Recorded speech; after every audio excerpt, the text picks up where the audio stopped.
the New England Patriots. Now, an interesting offseason approaches them, and from the draft standpoint, a lot of the questions are going to be on how do they replace J.C. Jackson? How do they add maybe more wide receiving talent for Mac Jones to throw to? How can they find a little bit more continuity with all the uncertainty that approaches them this upcoming season? Now, here, looking at the New England Patriots, round one, pick number 21, they go out and they get themselves a cornerback in Kaiir Elam, cornerback out of Florida. Let's talk about this pick here. How might he fit in Bill Belichick's style of defense? Yes, sir. And first off, shout out to Brandon. I'm from Michigan too, a Lions fan, born and bred. And I graduated from Grand Valley State just a couple years ago, so I'm right there with you, my guy. But New England Patriots, my best friend is a bandwagon. He's a bandwagon Patriots fan because of Tom Brady. I can't hold that against him. I know it's an easy temptation to fall for, but hey, the Patriots, they had a good run. They're starting to dip a little bit. So how are they going to reload and get back in it? I think you have to reload talent at certain positions, cornerback being one of them, especially after losing J.C. Jackson to the Los Angeles Chargers. And Kaiir Elam is one of my favorite prospects in this draft. I look at him and I see a very underrated defender. I look at the Patriots, they like to run man a lot. That's the thing with Belichick. Yes. You're going to be in the receiver's face a lot. So you need a corner who's physical, who's fluid, who's explosive out of his transitions. And Elam is one of the first guys I think of when I think of that. I think he's around a little over 6'1", so you wouldn't expect him to be super fluid, but I think he's one of the most fluid guys in the class. Very efficient mover in those short ranges. He can miss tackles a little bit and run support, and he can get a little overzealous with his physicality. But for me personally, I think it's easier to tone down a physical corner than teach a passive corner to be physical. It's kind of a mindset, a mentality, and Kaiir Elam has that. On top of that, he's got the physical traits. So if he's still there at 21, I would love that fit, put him on the boundary, and start to up your game a little bit. And it very much seemed like with this mock draft, it was addressing some of the holes that are currently on the New England Patriots roster, kind of getting that J.C. Jackson guy kind of coming there, fill in. Also, look at the offensive line. You lose Ted Karras. He goes to the Bengals. Trying to think who else was Trenton Brown. Trade away Shaq. They were able to retain him. They trade away Shaq and it's like going down to Tampa Bay. We come back in here in the second round, pick 54 with Sean Ryan, the offensive lineman out of UCLA. Got a little bit of guard tackle experience. Where do you kind of see him filling into this team right now with the New England Patriots? Yeah, very good leading into that. And before we do, Brandon, I gotta say I'm go green too. Sorry, Tommy, it's 2-1 here, but you're outmatched. Go green, go white.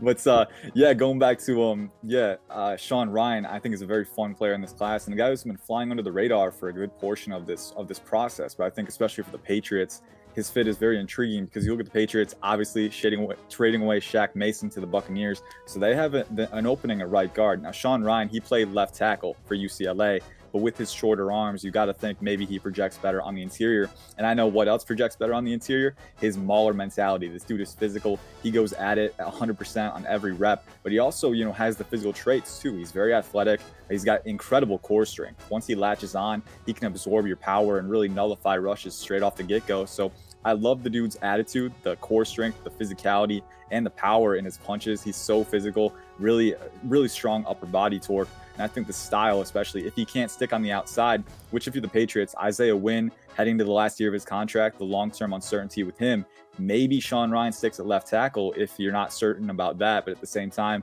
if you don't think he can hold up with his arm length, then he can move on to the interior where he translates very well. So I think in that sense, this pick provides a lot of flexibility, some projected versatility. And at the end of the day, Sean Ryan is a very talented player. He's going to be in the top 35 of my new big board coming out. He's a very, very fun prospect.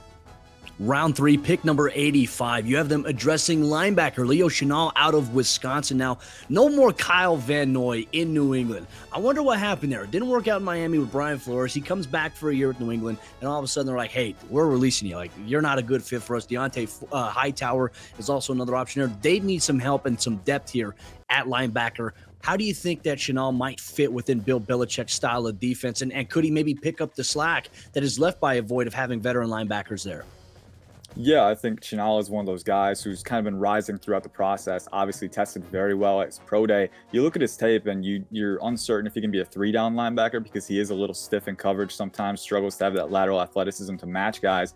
But in the box on those 2 first downs, that guy is an electric playmaker. I mean, he's so instinctive. I mean, you know how fast it is in the box. I mean, in the trenches, guys are moving fast. You really got to navigate those blocks and be instinctive with your movements. And Leo Chenal is that. He's very good at figuring out where to go, swimming through congestion and making the tackle in the backfield. Very instinctive, physical player too, in that if he does encounter a blocker, he's not going to shy away from that. He's going to go right into you at 100%, full speed, and he's going to make sure that he can pave open that lane. And if he's not making the tackle, someone else is, because he is disrupting that blocking unit. So Chenal's mindset and his explosiveness, that power generation for a linebacker, the dude is a tank, and I love that about him. You know, again, I have questions about the coverage upside, but I do think, you know, he's a Belichick linebacker through and through, where there is a role for him, and if you can keep him in that role, he can be a very, very valuable player for a defense.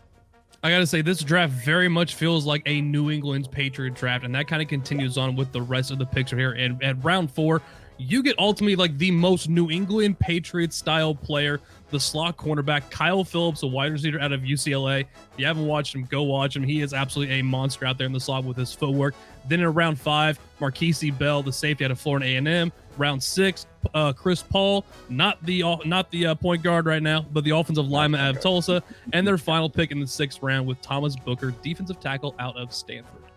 Kaiir Phillips in particular is a Belichick receiver too. I mean, you talk about 100% a Belichick receiver. Exactly. Yeah. Fits that mold of everyone else. Like, if you think of a Belichick receiver, he is exactly that.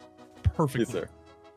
Well, you know, Ian, one thing I want to ask you too about this. I mean, we saw the New England Patriots in free agency last year really invest in trying to spend a lot of money, and now it's kind of put them in a situation where they didn't pay J.C. Jackson. Now, I think when you look back at the Kaiir Elam pick, I think it addresses cornerback, but do they still maybe need to add more cornerback depth in this year's NFL draft class, in your opinion?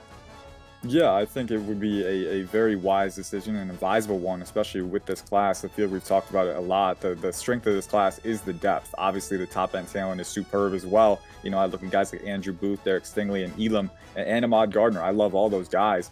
But I do think at the same time, there is a lot of depth in this class where you can get a guy on day 3, especially the Patriots. We know they know how to find those gems. Yes, J.C. Jackson. Yes. Yeah, J.C. Jackson is a perfect example. They know how to find those guys late or even in the undrafted pool who have the talent to be coached up. And I think especially in this class, you look at guys like Chase Lucas, Zion McCollum, who might be a late day 2 guy, but there are players, you know, in that day 3, even undrafted range. Dallas Flowers from Pittsburgh State, you know, the list goes on and on.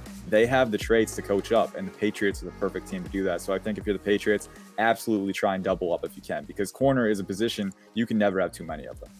Never. You can never have too many corners. I mean, I feel like we could say that for any position now in the National Football League.